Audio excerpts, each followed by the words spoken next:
Hey everyone! Today we're going to discuss the recent changes to Herta's kit. If you're curious about whether she got buffed or nerfed, you're in the right place.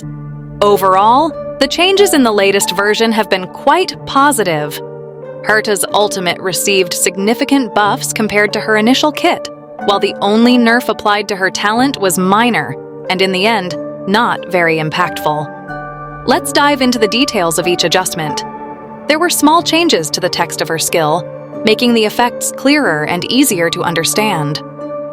While these changes don't alter the ability's functionality, they're welcome, especially for casual players, as they make it simpler and more intuitive to read. As for the ultimate, the attack buff when using it was increased from 64% to 80%, and its duration was extended from 2 turns to 3. This change results in a general 5% damage increase and brings greater consistency to Herta's performance, especially in prolonged battles due to the improved uptime. Regarding her talent, the bonus damage dealt by the enhanced ability to adjacent targets was reduced. However, the change is small, and the talent remains extremely strong, maintaining its relevance in AoE damage scenarios. Herta's technique was also reworked.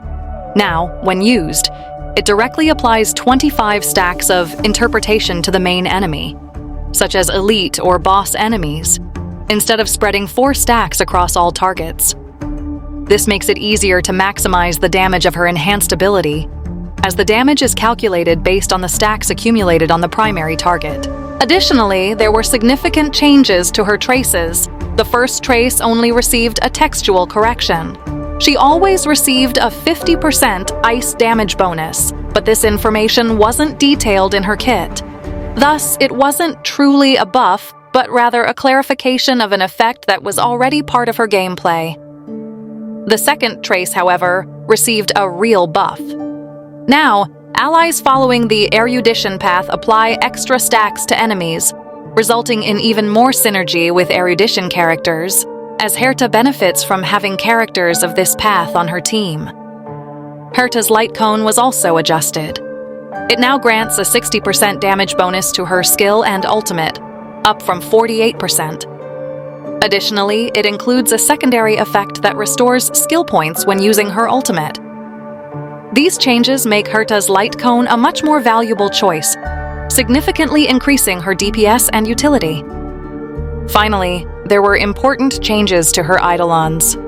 E1 now resets the interpretation stacks to 10, instead of 1, after using her enhanced ability, making it easier to scale her damage. E2 adds an action advance after using her enhanced ability, which is particularly useful against targets with maximum stacks, speeding up her rotations. E6 underwent a complete rework, offering ice resistance penetration and increasing ultimate damage based on the number of enemies on the field. With this, Herta becomes an even greater threat in single-target scenarios with her E6. With these changes, Herta has solidified herself as a highly efficient unit in various game modes. Her summoning value is high, especially for players who prioritize consistent AoE damage and flexibility. Don't forget to share your thoughts on these changes. And if you enjoyed the video, consider leaving a like and subscribing for more content.